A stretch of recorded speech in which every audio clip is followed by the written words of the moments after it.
Ngayong gabi sa reaksyon, silipin natin ang mga balita sa likod ng mga headline.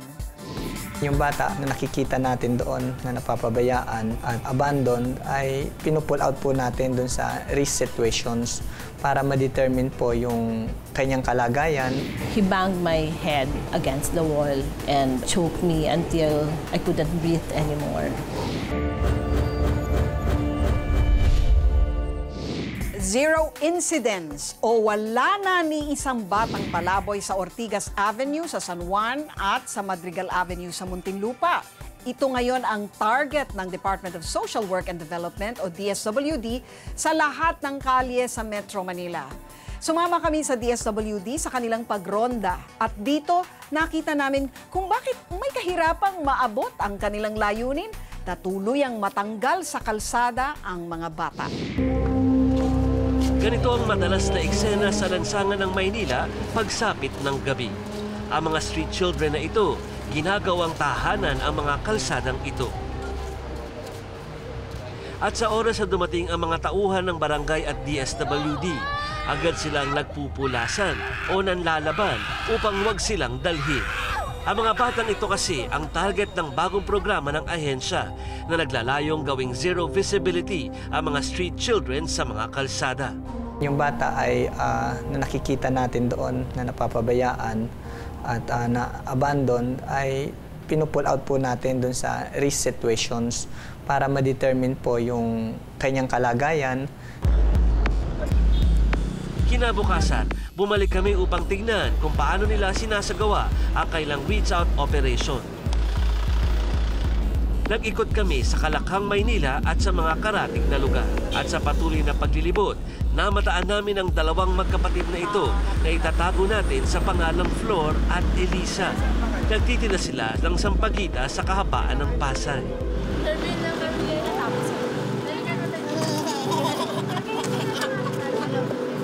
Babalik lang kayo sa magulang nyo. Meron talagang mga matitigas ang ulo ng mga bata na ayaw talaga nilang sumama sa ano. Kaya ganun ang ginagawa namin sa kanila. Iko-convince po namin yung mga bata o yung mga nasa kalye. Pag nasa kalye kayo, mas delikado yung mga bagay-bagay, maraming mga sasakyan. At kung nasa kalye kayo, mahirap yung pagkain, mahirap yung tulugan ninyo. Nauna nang ipinagmalaki ng ahensya na Zero Street Kids na raw ang ilang mga lugar gaya ng Ortigas Avenue at Madrigal Avenue. Kaya naman minabuti na rin naming silipin ang ilang lugar kung totoo ngang wala ng mga palaboy rito. Ang resulta, medyo-medyo. Pinuntahan namin ang kahabaan ng Ortigas Avenue. Sabi nga ng DSWD, isa ito sa mga target areas sila para talaga matanggal na ang street kids dito sa area na to, yung mga batang lansangan na tinatawag nila. Dito nga sa aming pinuntahan dahil kakaulan lamang, ito yung nalalaman namin na lugar kung saan sumisilong itong mga batang kalye na ito kapag umuulan at sinasabi nga dito ginagawa yung mga bisyo nila. So sa ngayon wala kami masyadong nakita mga bata rito at mga taga rito lamang talaga ang nakita namin. Pero sabi din naman ng mga residente dito, meron pa rin naman daw mga batang lansangan na tumatambay dito at gumagawa pa nga ng bisyo nila. Meron pa rin siguro mamayang gabi. Kasi 12 to 12 ang schedule ko, inabot ang 11:32. May nakikita pa rin ako, marami pa rin.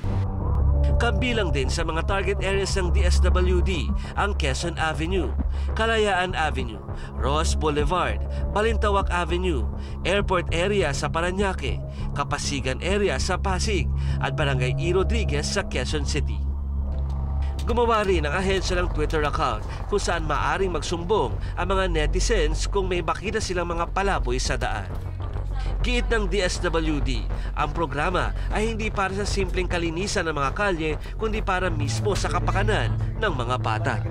Kung siya ay totally inabandon ng kanilang mga magulang o baka may mga na-exploit siya doon sa lansangan.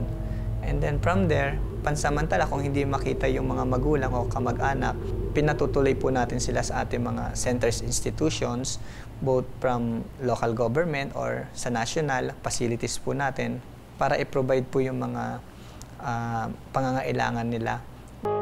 Pero ang sociologist naman na si Jerry Apolonio ay hindi kumbinsido sa programang ito sa pangalan pa lang. Yung zero visibility.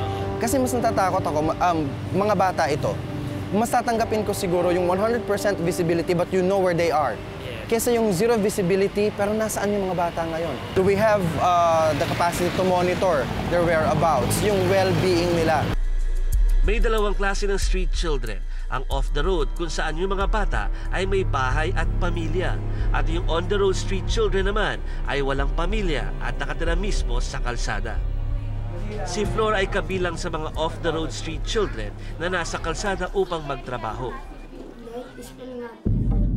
Isinama siya ng DSWD at dinala sa barangay upang doon ay maipablotter. Napag-alamang sa barangay 1 sa Pasay siya nakatira. Agad silang tumungo rito upang may pag-ugnayan sa barangay at maipatawag ang nanay ni Flor. Nagbabala ang DSWD sa nanay ni Flor na sakaling maulit sa ikatlong pagkakataon ang ganitong insidente ay kukunin na nila ang bata at ilalagay sa kanilang kustodiya. Hindi naman siya pinapayagan ko talaga. Gusto ko pinapayagan ko magtrabaho. Gawa sa kagipitan namin, 5 sila magkapatid at gugustuhin ko man na sa bahay lang sila, wala akong choice. Wala rin akong trabaho. Kung pagkakitaan ko lang, tinda lang talaga at saka mineral. Pero ang nanay ni Flor, hindi raw makakapangakong hindi na nga pababalikin ang anak sa kalsada. Si Flor, minsan na nga raw muntik masagasaan sa kalsada, pero tuloy pa rin sa kanyang pagtitinda. Ano po, siguro po babalik pa ako kasi wala po kaming choice, wala po kami pambaon lahat kami. Ang determinasyong ito ni Flor na tulungan ang kanyang pamilya ay sumasalamin sa pangunahing problema ng programa ng DSWD ayon kay Apolonio. Ano ba talaga yung root cause? Ano yung pinanggagalingan nito? Ano yung mga tangent factors that brings the children to the streets?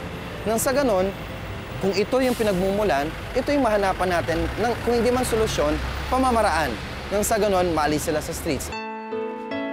At sa aming palagay, kung ang dulot ng programa ay ang paghihiwalay ng anak sa kanyang magulang, ang pagwasak ng pamilyang mahirap ngunit nagmamahalan, di kaya'y ang pinapakita ng Zero Visibility Program ay ang kapos na paningin ng DSWD. Ako si Jovi Francisco, nag-uulat para sa Reaksyon.